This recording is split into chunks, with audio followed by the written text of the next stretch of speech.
Hey guys, how you doing? Matt Vassallo here with the rhinestoneworld.com. So tonight's Ask Matt question came from Todd Downing. And Todd's question was, when to do something yourself or to farm it out or outsource it to somebody else, okay? And this one's a little different. You see, we're on Facebook Live right now. We decided to do the Ask Matt on Facebook Live tonight.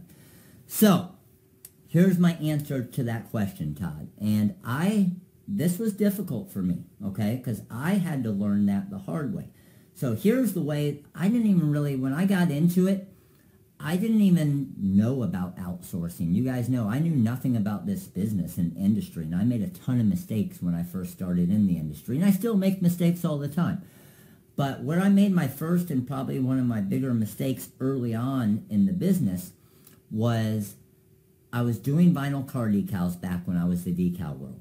And as I was doing those vinyl car decals, I went to an event and I had a church and a school come up to me, a big, this one was for a field day, okay?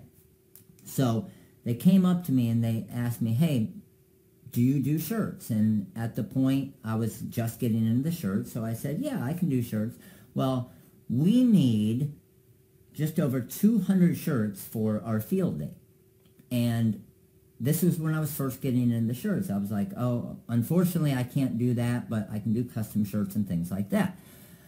Obviously, after I said that, they walked away. I'm thinking to myself, man, there's got to be a way I can do this, because they wanted a front and back, and they wanted pretty detailed stuff. And I knew I couldn't weed that much heat transfer vinyl. So that's when I went back, I did some research, and I found out how to outsource. And I had no clue about any of this stuff. So I started to do some research. I found some screen printing places in the area and direct-to-garment, and I went and talked to them, and I said, hey, this is what I do. I see what you do. We can work together. We can both make some money. And I went and I built a relationship with these different companies in the area. Now, I told them, hey, eventually I'm going to do this, and I might do this, but in the meantime, I can bring you some business as well, and we both make money. However, we always had the agreement that when I would send them, basically, here's the way I would do it. This shirt, this school or church or whoever it is would come in, they would want 200 shirts. And I would say, okay, I can do this. I would contact my screen printer and I would say, hey, front and back, 2-color design, how much? Front and back, 1-color design, how much? And then they eventually just gave me a sheet, so I knew ahead of time. And then I could quote that school or organization right then. And they would say, okay, front, back, single color, let's say it's, I don't know, I'm just making up a number. Let's say it's $4 a shirt, as far as just for them to print it, okay? So here's what I would do. I would say, okay, it's a $2 shirt. He's going to charge me $4 front and back, or $2, whatever it is in your area. I'm using a high number just in case. So $4 front and back for screen, no screen fees or anything. I got a $2 shirt. I'm at $6 in cost. Okay, school, I'm going to charge you $10 for these shirts. Because at $10, I'm still making $4 a shirt. Well, at 200 shirts, right?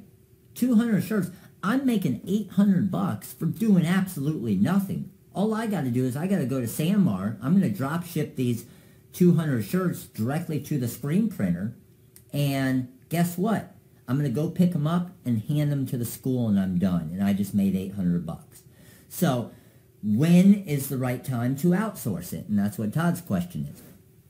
My rule and my limit was normally, I never had a specific number.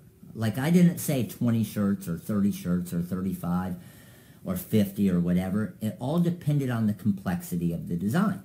Okay? So if it were a very simple design, if it were this design right here, I could knock out 100 shirts. I could knock out 500 shirts and do it simple.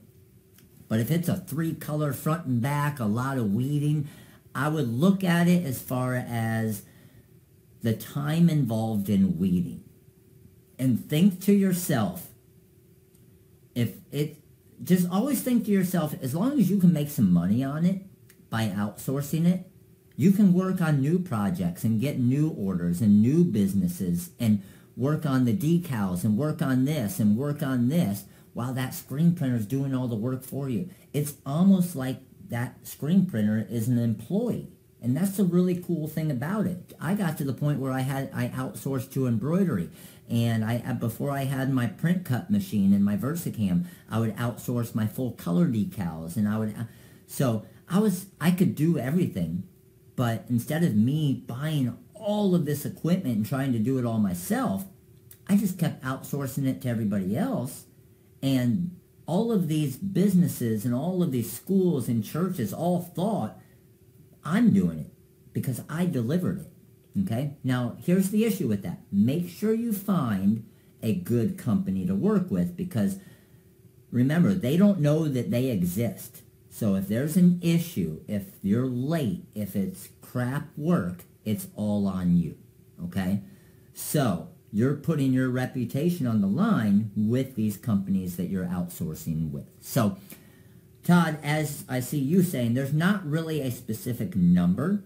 Normally in the 25-ish range, if it's the exact same shirt, 20 to 25. Obviously, if it's uniforms with custom names and numbers and everything, I do it in-house. But normally the 20 to 25 range. But hey, I might have a 15 shirt order that is 5 colors, and I can't do it with a vinyl cutter, right? Or it's a gymnastics shirt that has 100 names on the back of it.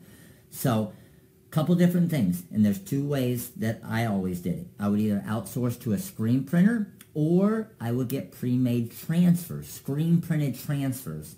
A big places like Transfer Express, or there's a lot of other ones out there where you go to an event, get 100, 200, 500 screen printed transfers, bring those transfers to the event, they pick what shirt size they want, boom, press it on, you're done. So that's another very, very, very simple way. Yes, those tiny names on the back. Impossible to weed it, wouldn't be worth your time, even if you charge $100 for the shirt. So, hopefully the answer tonight helped you guys out right here on Facebook Live. But pretty cool doing this live with 100 plus of you in here watching right now. And I am going to record this when we get off, put it up on YouTube. But those of you who are watching on YouTube right now, make sure to join the Rhinestone World Facebook page, because we do these lives all the time and we answer questions all the time. And if you're on the YouTube, make sure to subscribe to YouTube right there. We'll see you soon, guys. Later.